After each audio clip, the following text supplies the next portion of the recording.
Hola, bona tarda. Benvinguts al curs de Comunicació i Teletreball.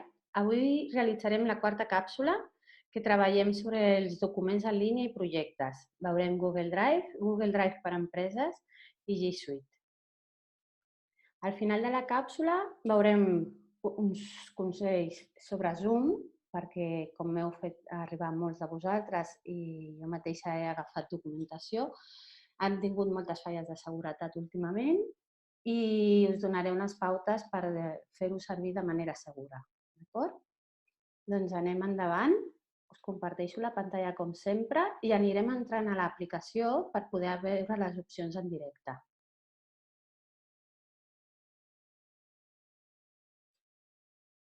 Com veieu, la presentació també està feta amb Google Drive. Té moltíssimes opcions i tot tipus de documents. Molt bé. Comencem amb la presentació d'avui. Com sempre, abans de començar amb els consells tècnics i les opcions de l'aplicació, us volia donar alguns consells de gestió. Per treballar amb documents en línia és bo que abans de res definim uns objectius. Què és el que volem aconseguir, quin tipus de documents es treballaran en línia, com han de treballar les persones, amb quina finalitat, quins projectes hem de compartir, com jerarquitzem, tot això, no? Que parlem sempre, que ja parlàvem amb les reunions, però en aquest cas amb els projectes també ho hauríem de definir abans, perquè si no se'ns pot convertir en un cau de brossa de documents i fitxers, d'acord? I en la línia d'això, generar jerarquia i nomenclatura. Això què vol dir? Que com que treballem amb equips i els que heu treballat amb ordinadors que estan connectats dintre d'una mateixa oficina ja ho sabeu, s'ha de definir una nomenclatura i jerarquia. És a dir, com s'organitzaran les carpetes i com s'anomenaran els arxius, perquè tothom que hi treballi trobi tot el que necessita de manera ràpida i eficient. Configuració de privacitat i seguretat. Abans de començar a compartir documents en línia, hem de tenir en compte com configurarem les persones que poden compartir, si poden veure, si poden editar, i després, quan parlem concretament de G Suite i Google Drive, us explicaré quines són les configuracions de seguretat que tenen i les diferències. Planificar metes i dates. Això què vol dir? Que hem de planificar en quin moment, quin dia haurem de tenir enllestit quin document. O sigui, si tenim un projecte a llarg termini, com els que heu treballat amb diagrames de Gantt, hem d'establir dates intermitges perquè aquest projecte vagi avançant de manera progressiva, sin prisa però sin pausa, no? Que es diu, perquè hi hagi un treball en què es pugui treballar amb suficient detall i no quedi tot per última hora i així també l'equip té la sensació de que va avançant. Com organitzar els projectes? Hem d'organitzar els projectes per carpetes, cada projecte una carpeta, i assignar els permisos d'equip, totes les persones que estan vinculades. Dintre d'aquest nombre de persones, cada una pot tenir un rol diferent. Què vol dir un rol? Vol dir que pot ser editor, que pot veure, que pot administrar. Això ho veurem ara mateix a dintre de l'aplicació. Agendar sessions de la feina en equip. Si, per exemple, nosaltres hem de treballar en un programa en el que podem editar a la vegada diverses persones, podem fer-ho de forma organitzada, és a dir, ens reunim en un moment i ens posem a treballar a la vegada i tenim, com veurem més endavant, un xat per anar comentant les coses que necessitem, o podem treballar de forma asincrònica. Què vol dir? Que si jo treballo avui, tu treballes demà. Jo haig de polir aquest punt, tu has de polir aquell punt.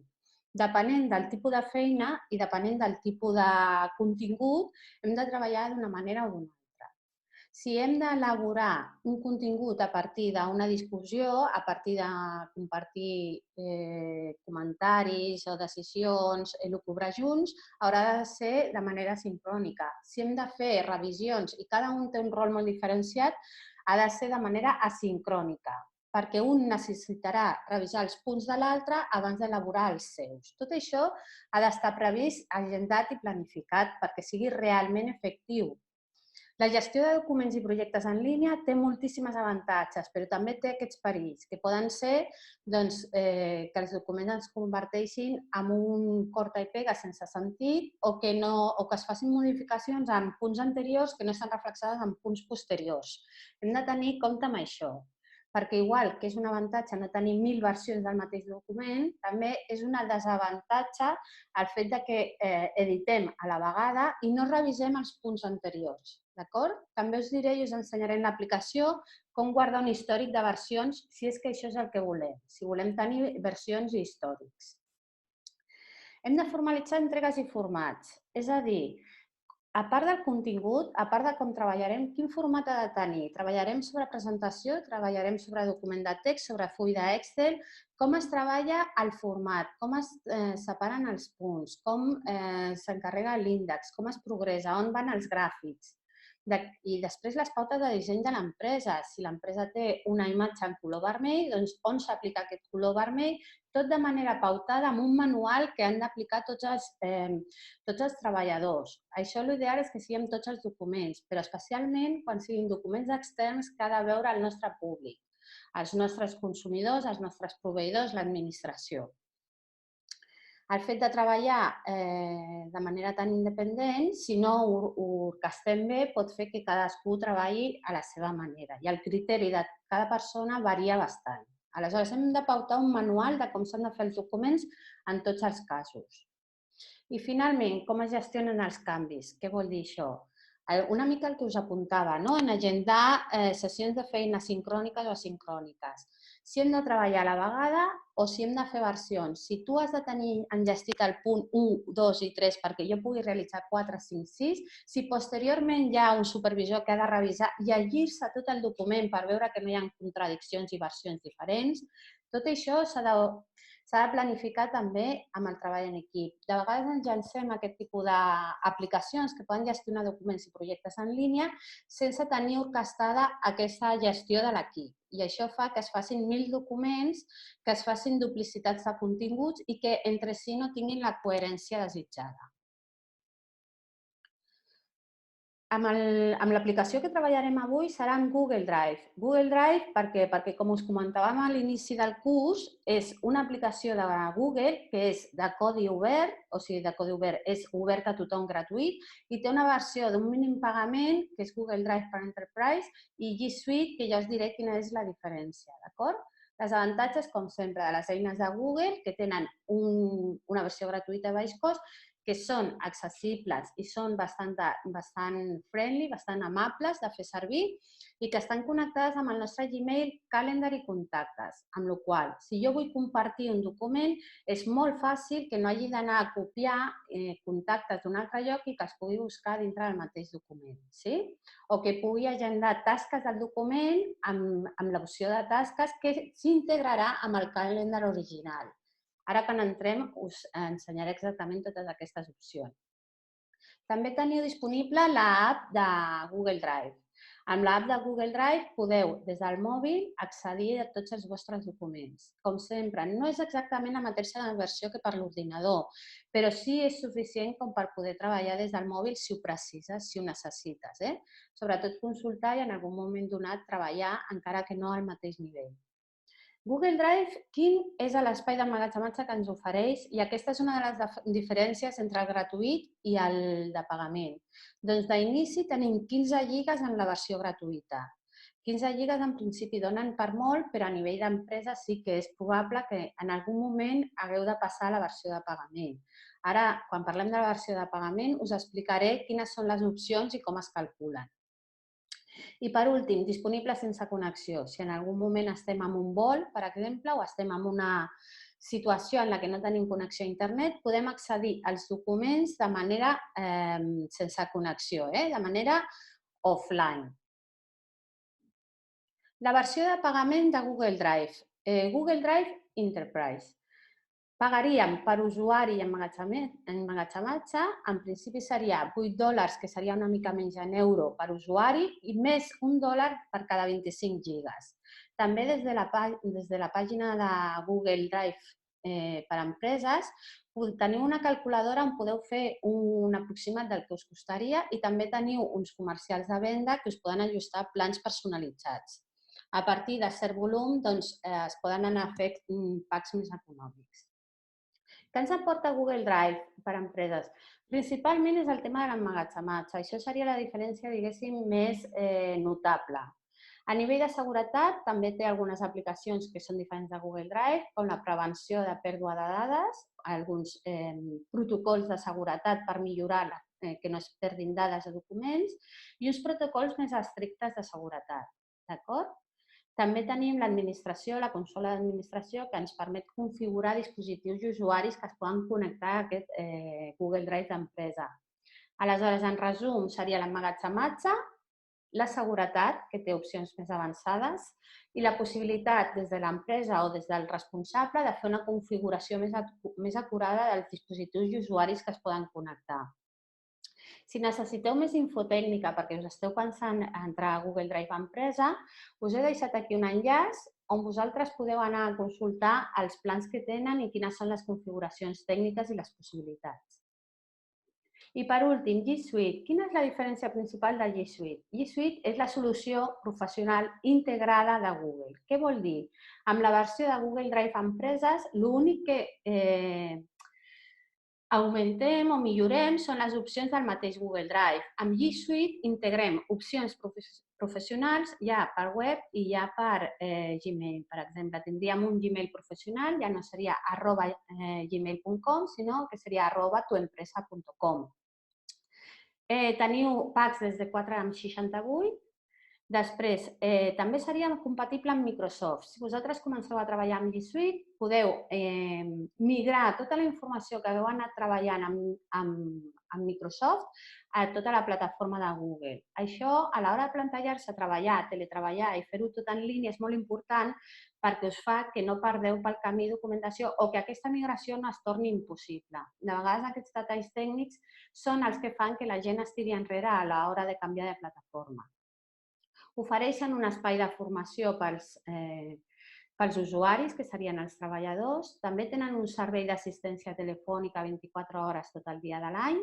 Tindríem 15 gigas d'espai per defecte. Si després volem augmentar, sempre hi ha la possibilitat de comprar més espai. I us he deixat una vegada més un enllaç a més informació per si necessiteu, per si esteu interessats, saber més a fons els detalls i els plans de preus. Abans de començar, en Google Drive, una de les funcions de Google Drive és el poder fer documents en línia. En aquests documents en línia ens ofereix una de les opcions que són molt interessants, que són Google Docs. Abans Google Drive es deia Google Docs. Ara Google Docs què és? Google Docs és una sèrie de plantilles que tu pots fer servir per les diferents aplicacions i que les tens disponibles de manera gratuïta i oberta. D'acord? Jo us he deixat aquí els enllaços a totes les plantilles dels diferents documents. Documents de text, fulls de càlcul, com pot ser tipus Excel, presentacions, com aquesta que tindríem ara davant, i formularis. Aquesta és una opció molt interessant.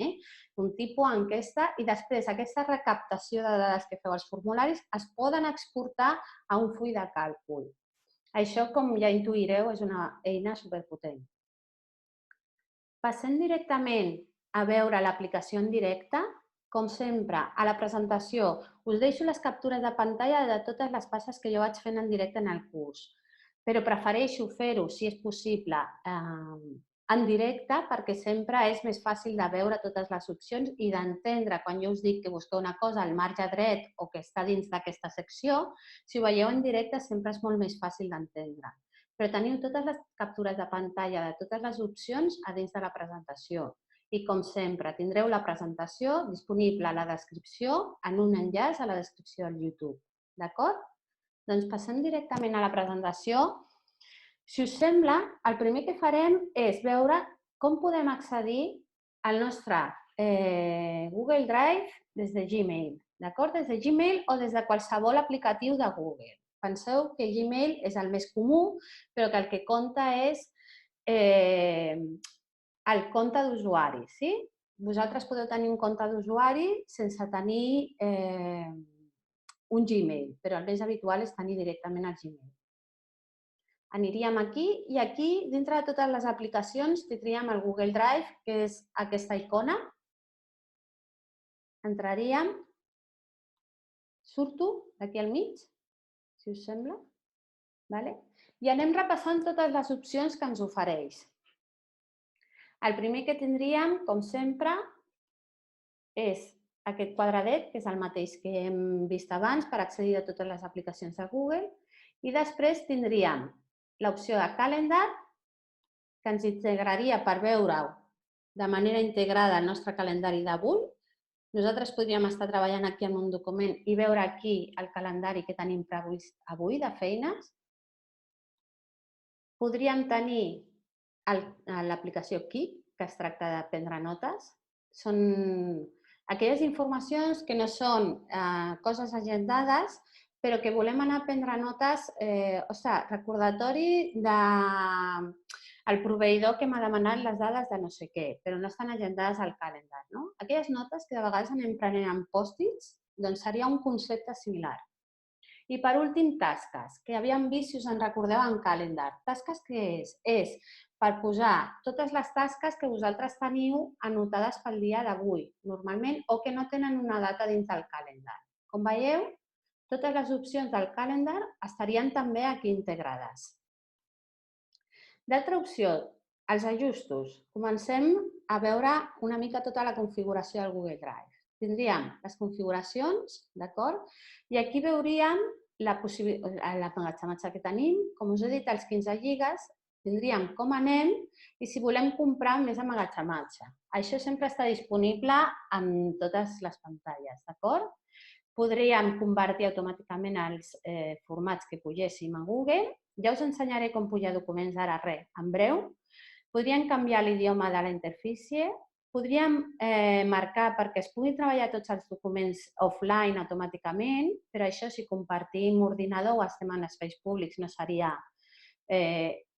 recomanable. I per últim, és una configuració de visualització, que les coses es vegin d'una distribució més ampla o més tancada. D'acord? Podem marcar les notificacions, si vols que et vagin enviant les updates, que són les actualitzacions per mail o amb notificacions, i si voleu afegir aplicacions pròpies externes. D'acord? Jo us he parlat que hi ha presentacions, fulls de càlcul i documents de text perquè és el més habitual, però podríem afegir aplicacions de disseny, de dibuix, de qüestionaris, n'hi ha moltíssimes, d'acord? Què tenim més per aquí? Aquí tindríem la cerca. Com podem buscar nosaltres un document que nosaltres ja tenim arxivat? Doncs podem buscar per aquí o podem buscar directament per les nostres carpetes. Si busquem per aquí, la primera classificació que tenim és per tipus de document. Si cliquem, ens donaria aquest tipus de document de més recent a més antic, d'acord? D'una manera cronològica inversa. I podem buscar també directament per l'autor, la localització si la sabem, quina carpeta l'hem posat, o la data. Normalment amb totes aquestes opcions és fàcil saber o trobar els nostres arxius.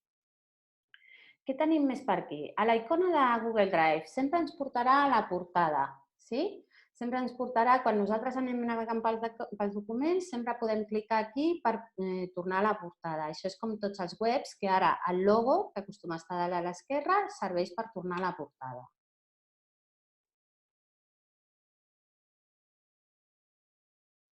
Aquí i aquí, My Drive i New, tenim gairebé les mateixes opcions. Per què serveixen aquests menús?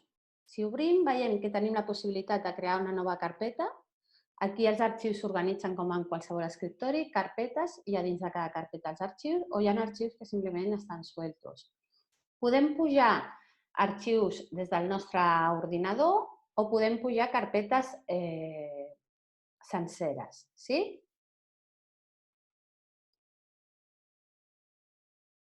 Si cliquem a un tipus d'arxiu, el que ens fa directament és generar un nou arxiu d'aquell tipus. En aquest cas, jo li he donat a l'editor de text i m'ha obert un nou arxiu d'aquell tipus.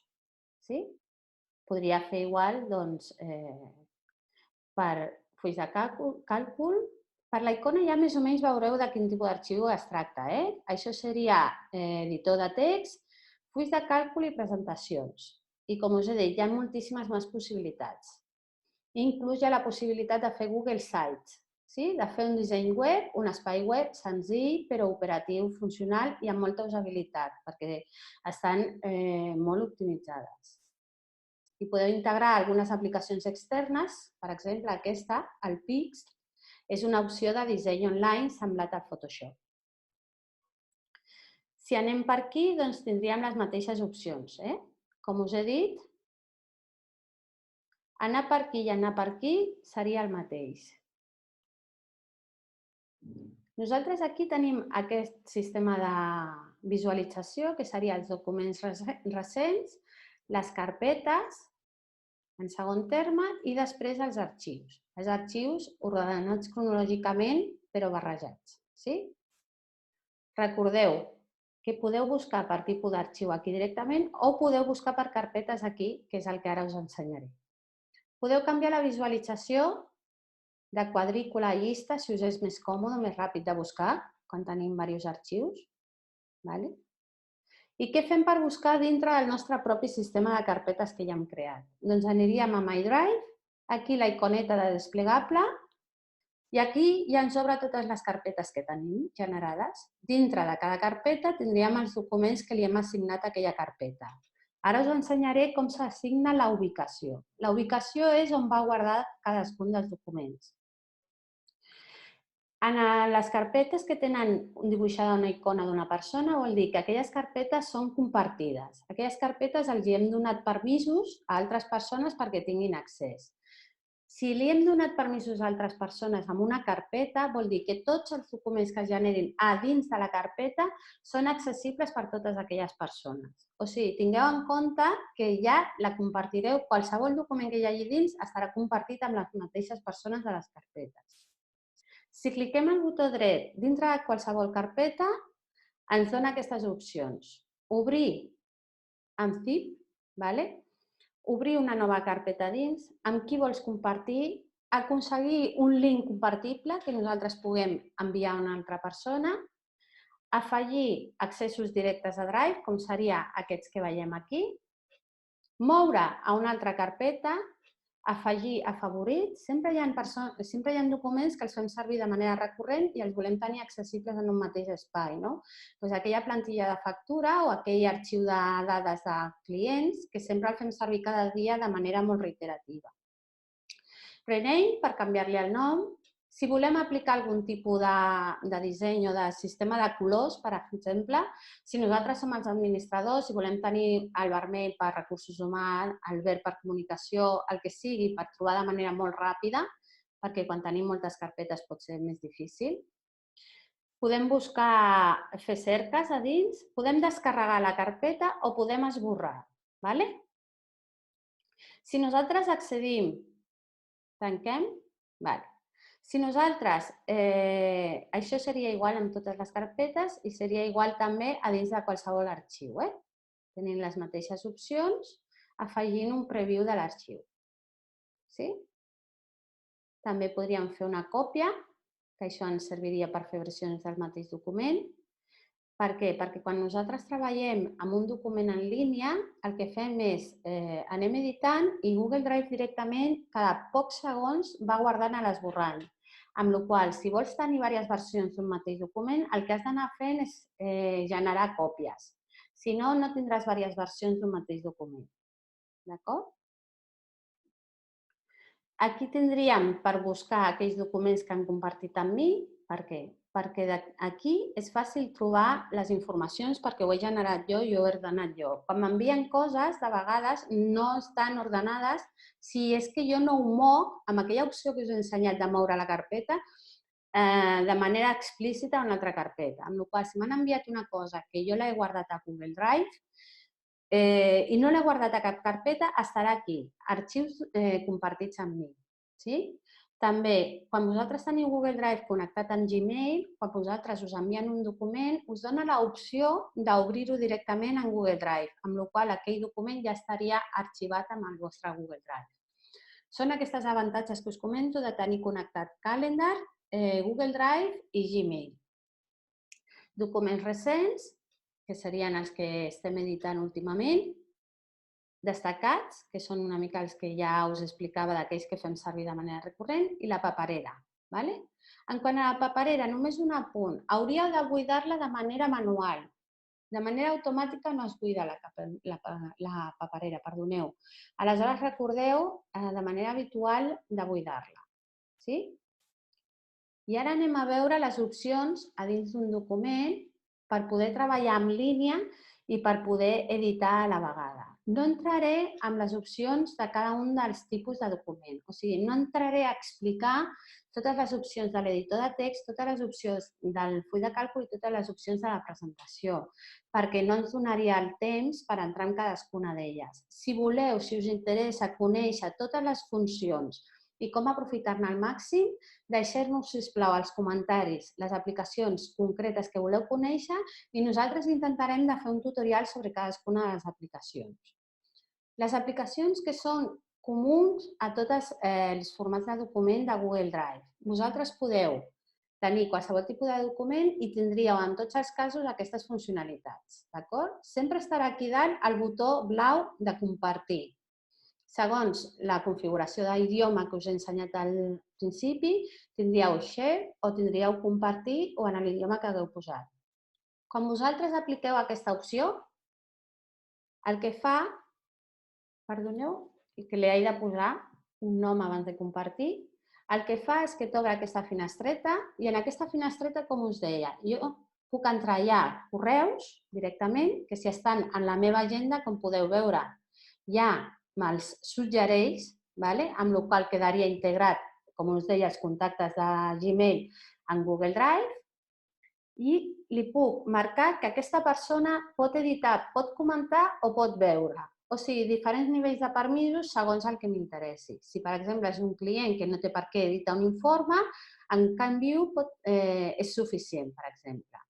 I si volem que notifiqui aquella persona que hem compartit un document amb ell o amb ella. Amb ella, no? Una persona.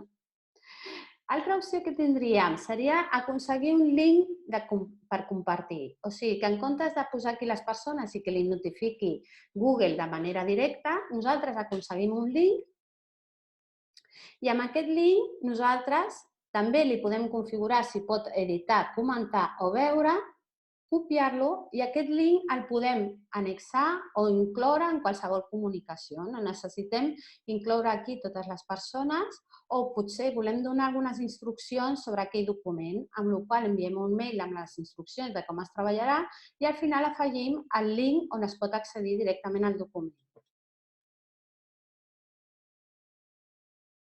Amb tots els formats de document sempre tindrem la possibilitat de compartir, de fer una còpia, de descarregar. Descarregar podrem baixar-ho sempre en PDF. I aquelles opcions que ja us deia, canviar el nom, moure a una altra carpeta, afegir un accés directe o a la paperera. Aquestes opcions ja varien en funció del tipus de document que fem servir. També us volia comentar, abans d'acabar, 2 o 3 opcions més que són comuns a tots els documents de Google, que són els de poder xatallar en directe mentre fem el document i el de poder editar com es veuria quan estem editant diverses persones a la vegada. D'acord? Nosaltres podem afegir aquí comentaris. Veieu aquesta iconeta? Doncs jo puc treballar avui al punt 1 i 2, afegir aquí els comentaris i compartir-ho amb els meus companys i ells quan entrin ho veuen. Però també podríem obrir un xat en directe. Quin seria l'aspecte d'aquest xat? Com que aquest document que us he obert de prova no és compartit, no el veiem, ara us ensenyaré, i no podia obrir un document compartit per temes de privacitat.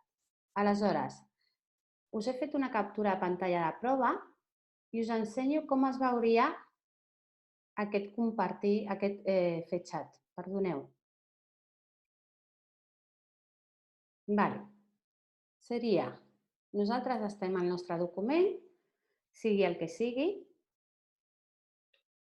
i si hi ha, això sí, ha d'estar l'altra persona també en línia, si hi ha una altra persona de les que prèviament hem compartit el document en línia, ens sortirà aquesta iconeta i nosaltres podem clicar aquí per xatallar. Això ens obrirà aquí a la dreta un xat i anirem treballant aquí i xatallant aquí a la vegada comentant el necessari per anar progressant amb el projecte. I per últim, com es veu quan nosaltres estem fent una edició en línia amb diverses persones treballant a la vegada? Doncs, a on estic editant cadascuna de les persones, marca un color amb aquesta línia, aquesta persona està escrivint aquí, posa el nom de la persona i li assigna un color diferent. Si està Maria, Yamina i Ivan editant, doncs Maria té el blau, jo tinc el vermell i Ivan té el lila, d'acord? I sortiríem cadascú amb un color i ens marcaria en quin punt estem editant. I aquí veuríem al costat, com us he comentat, el xat en directe. Aniríem editant i veient els comentaris del que tinguem que anar parlant. Doncs fins aquí la càpsula d'avui. Espero que us hagi sigut de molta ajuda. Recordeu que si necessiteu algun tutorial específic sobre alguna de les aplicacions de Google o altres, ens ho demaneu als comentaris. Si hi ha algun aspecte que no ha quedat prou clar, també ens podeu fer consultes als comentaris i us respondrem el més aviat possible. I us parlava de Zoom. Una última recomanació que us volia fer sobre Zoom. És cert que arran d'aquest increment tan brutal d'usuaris ha tingut moltes falles de seguretat. Per què? Perquè no estava tan polit a nivell de seguretat i al tenir tants usuaris ha sofert molts atacs de hackers. Quines són les meves recomanacions? Sí que és veritat que se li escapaven dades cap a Facebook, que l'encriptació no era de punta a punta. També és veritat que ho van solucionant i li van trobant altres forats. En aquest cas, les recomanacions per a usuaris privats o per a usuaris d'empresa per fer reunions i videoconferències amb les quals no es donin dades sensibles. No us connecteu amb Facebook, no parleu de temes confidencials i no faciliteu documents o dades sensibles. Us he de dir que l'aplicació ho ha anat arreglant progressivament i que estan treballant amb la policia en aquest punt. Però fins que no es demostri que tota la seguretat està arreglada, les meves recomanacions serien aquestes per continuar fent servir Zoom. Recordeu que és material en obert gratuït, que el podeu compartir lliurement, que us agraïm profundament que el compartiu. I per últim, no em podia deixar encara una cosa que em fa superfeliç, que a l'altre vídeo ja us vaig anar avançant, donar-vos 1.500 gràcies perquè ja hem tingut 1.500 visualitzacions del primer vídeo, que no us perdeu el segon i el tercer. Aquest és el quart. Ens queda un sobre ciberseguretat que segur us interessa molt a tots i sobre salut al teletreball. Us espero a la pròxima càpsula i espero que estigueu a l'altre costat. Moltíssimes gràcies.